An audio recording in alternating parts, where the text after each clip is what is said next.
Hey, what's up, guys? So this is a new addition to the podcast or blog or whatever. Anyways, what I'm going to do is I've purchased a lot of assets in the last couple of years, probably too many.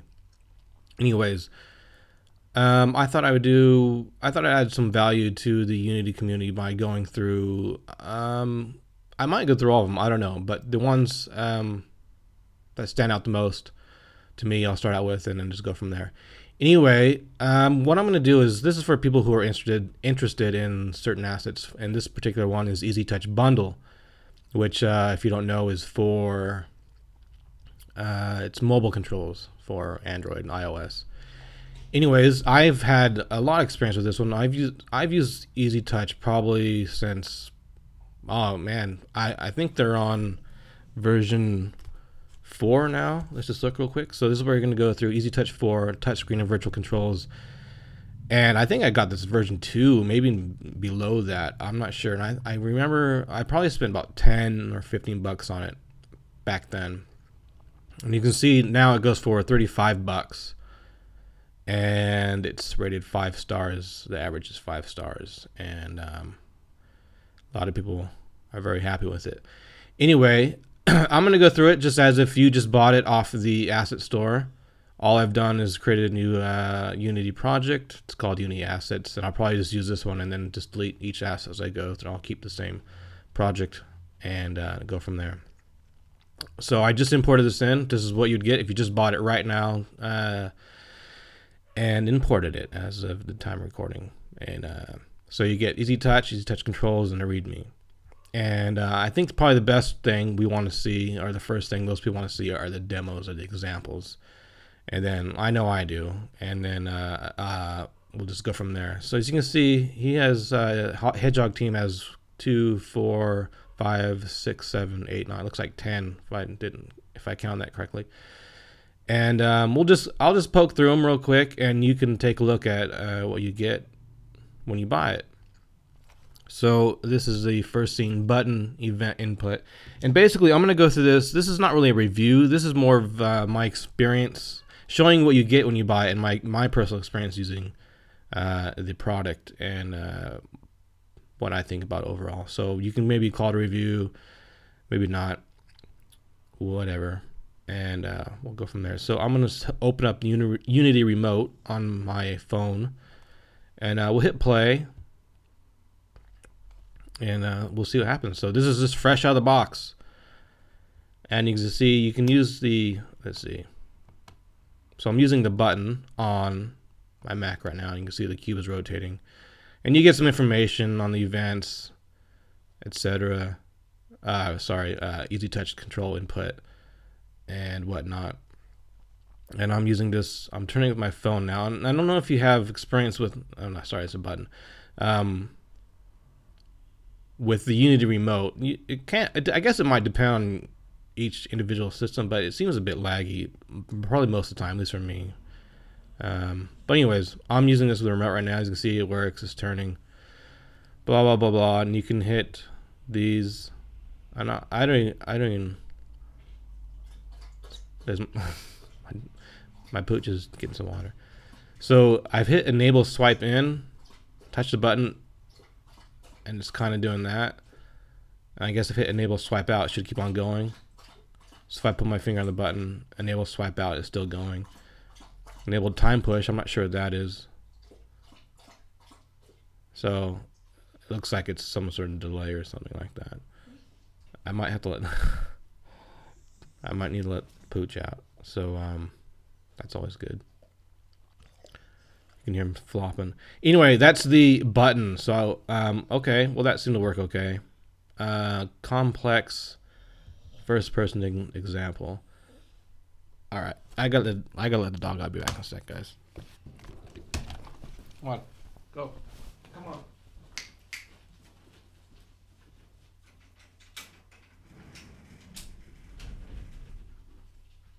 There you go.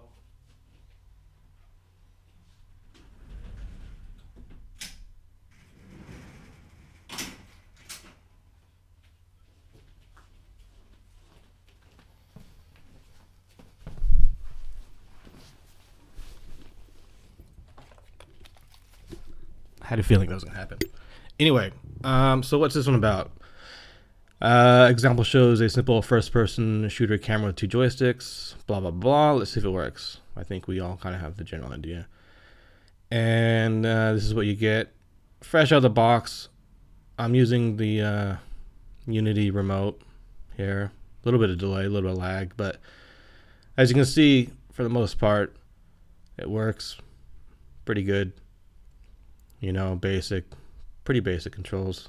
The joysticks, I can say, look a lot better than what they used to. I just couldn't stand. They were absolutely horrendous before.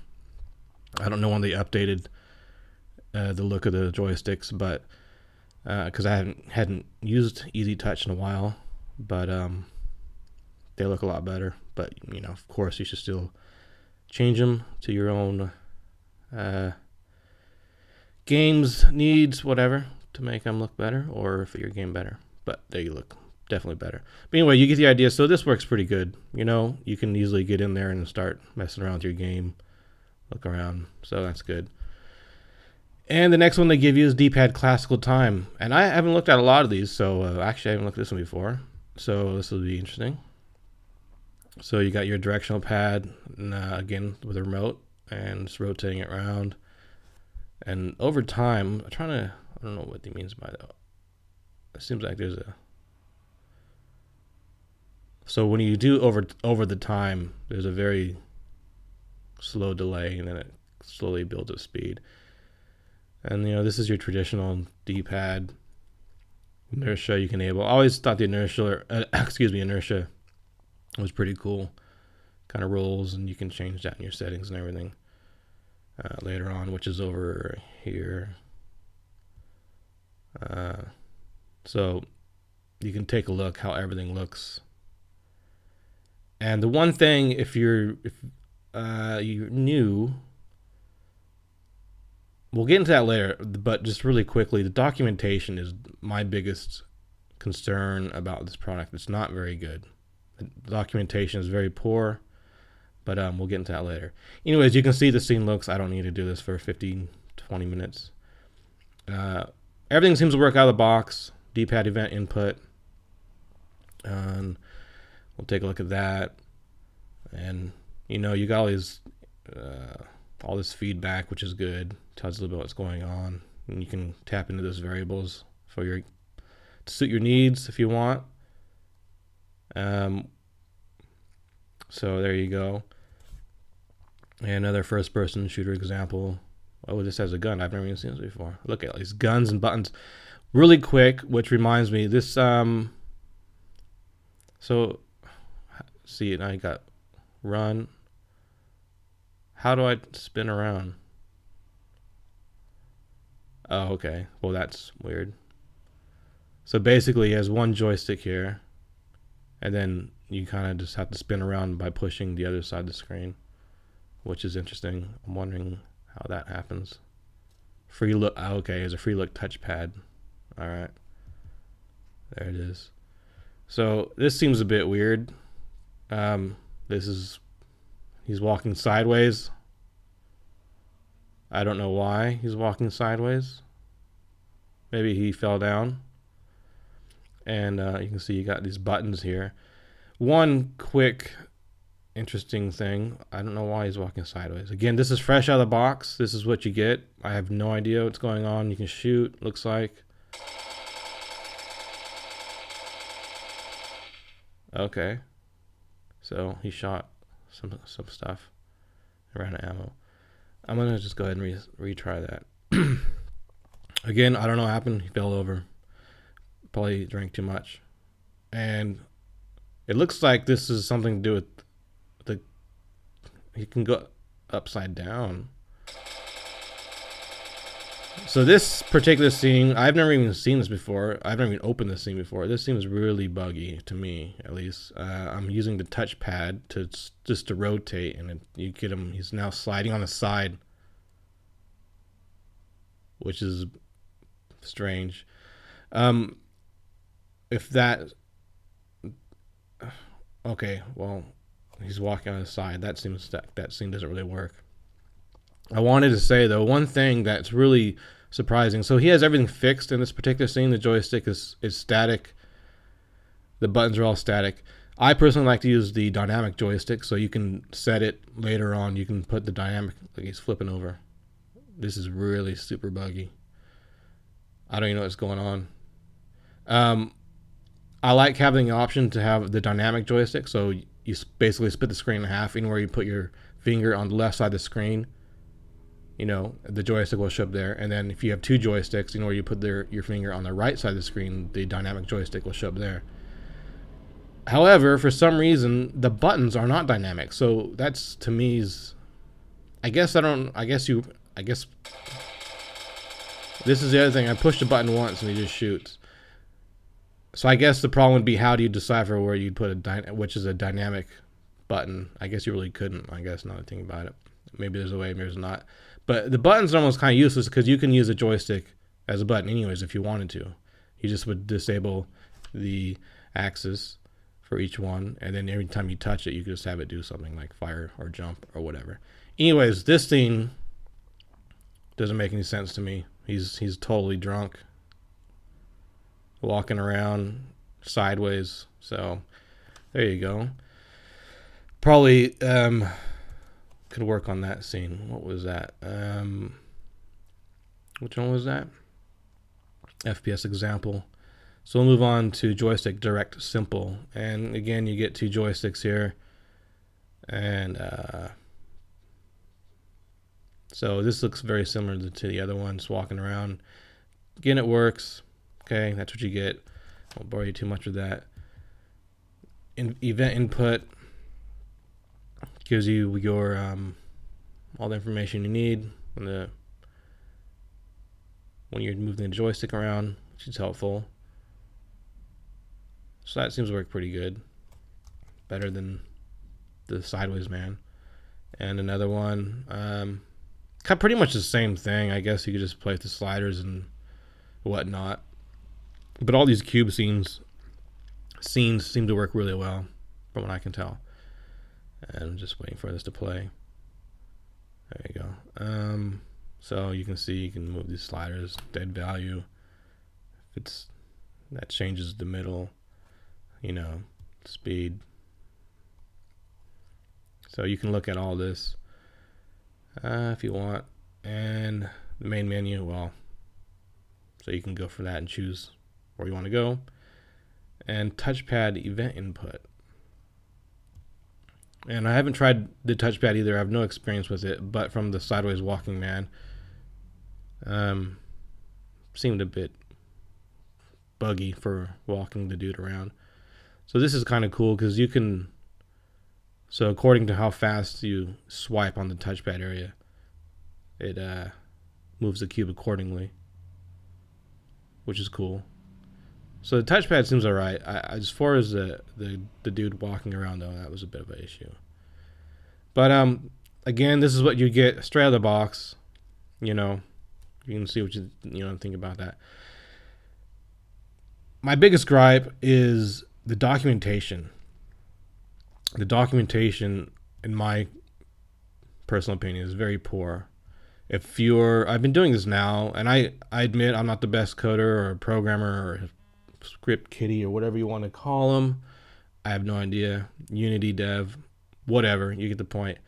I know I'm not the best in the world, but I have maybe two and a half, almost 3 years experience now using Unity and whatnot. And I can kind of find my way around through the poor documentation. But if I bought this and I was a newbie and I go, oh, I just want some quick, easy controls to throw into my mobile game or mobile prototype or whatever to get things going, I would find it extremely difficult to get my game going. It's not clear. The documentation is not clear on many things. Let's see. Let's just take a look at the documentation real quick. First of all, if you want a professional looking product, don't have typos and poor grammar. And I understand, I'm pretty sure Hedgehog Team, and I don't mean any disrespect to Hedgehog Team or anything like that, I believe they're French. And all all jokes aside, I understand that, you know, English is not their second language, and with that said, they've done a really good job of the documentation.